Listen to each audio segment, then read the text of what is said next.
au cours de la présentation. Je crois que j'étais présente dans cette présentation. Elle a fait à peu près 10 minutes de présentation avec ce brouillon, sans interruption. C'est dommage, on n'a pas l'enregistrement, mais on voit ça, 10 minutes sans interruption, c'est quand même long. Et sans vraiment de rater ou quoi que ce soit, c'était fluide, elle savait ce qu'elle devait dire. Alors, voici les grilles d'observation remplies par les observateurs. Donc, des conseils sont ajoutés au bas de la grille par les observateurs et argumentés au moment de l'évaluation.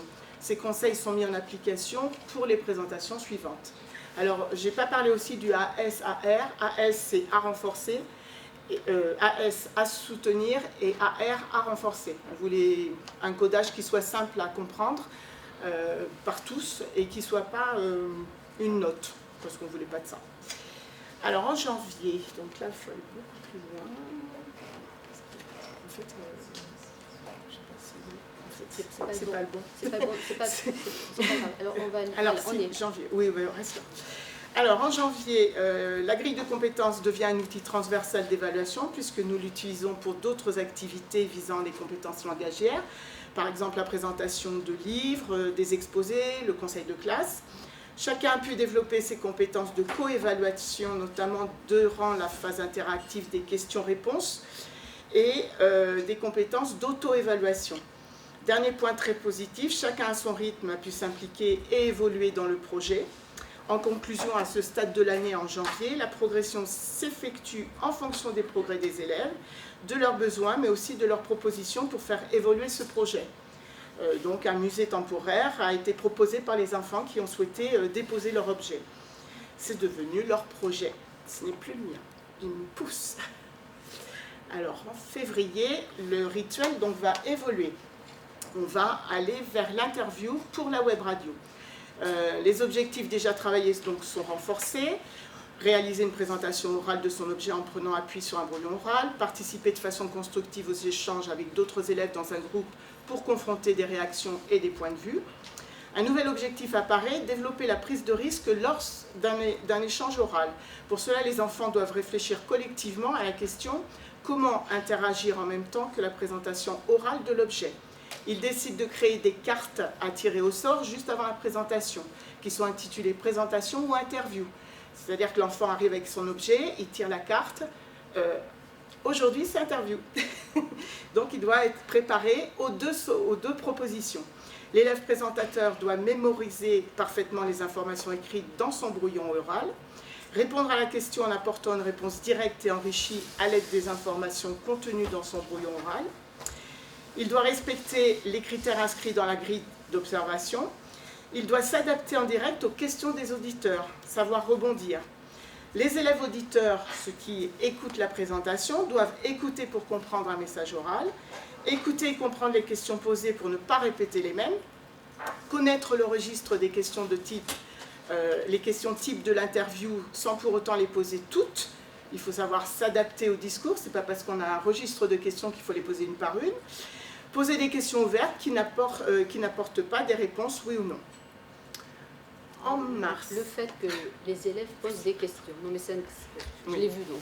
Le fait que les élèves posent des questions en début d'année, ceux qui présentaient se sont rendus compte qu'ils n'avaient pas assez préparé leur sujet, puisqu'ils ne pouvaient pas répondre.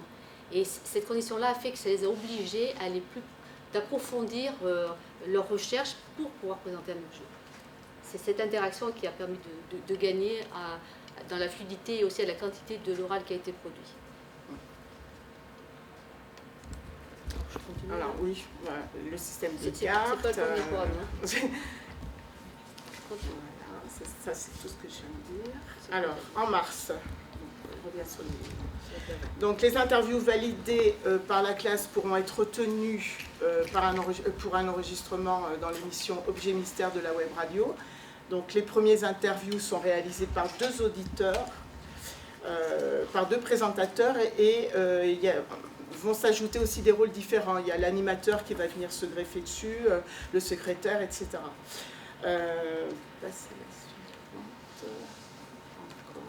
Voilà.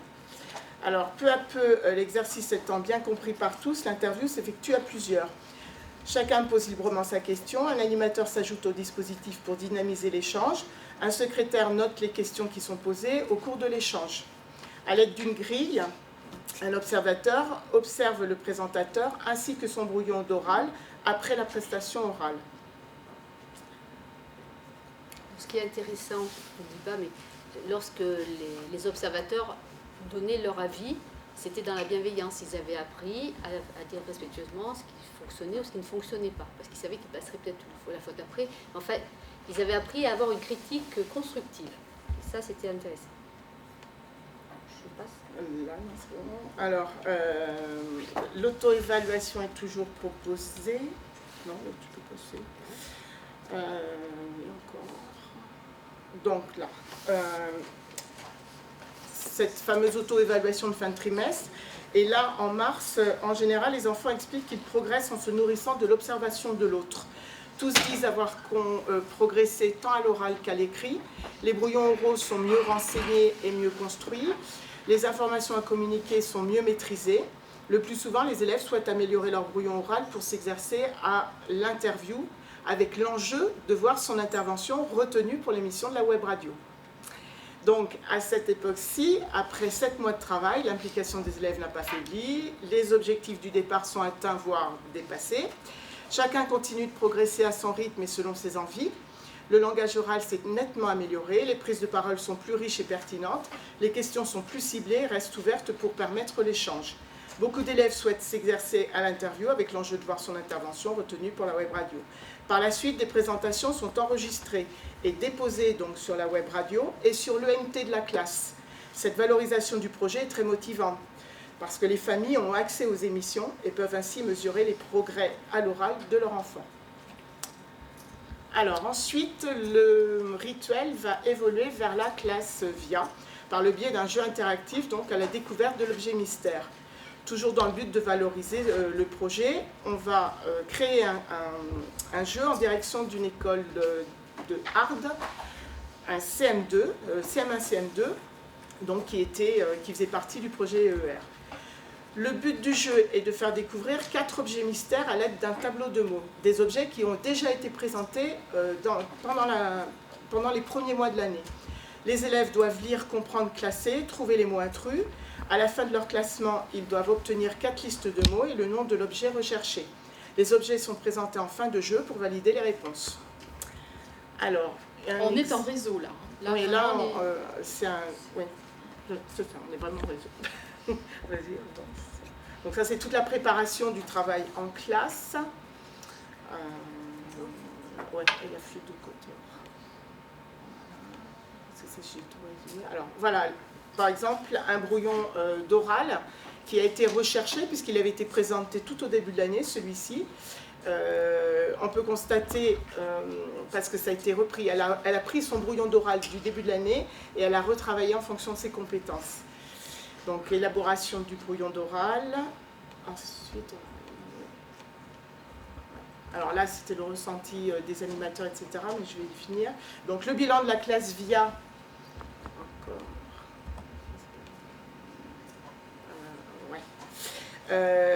Du point de vue des élèves, donc la classe VIA, qu'est-ce que ça leur a apporté? D'abord, ils ont aimé le travail de groupe, petit groupe, grand groupe. Ils ont aimé construire le jeu et les règles pour faire jouer. Définir le rôle de chacun, puisque chacun avait un rôle à jouer pendant le jeu, animateur du jeu, présentateur des objets, mais il y avait aussi des secrétaires, des rapporteurs, des observateurs au sein du groupe. Construire collectivement des supports écrits pour animer le jeu, préparation collective. Il y avait aussi la préparation technique du numérique, on l'a vu tout à l'heure, avec plusieurs essais de connexion avant. Connaître le retour positif immédiat de la classe invitée, voir que la classe réceptive s'est bien investie dans le jeu. C'était bien de communiquer avec eux, ça c'était leur parole.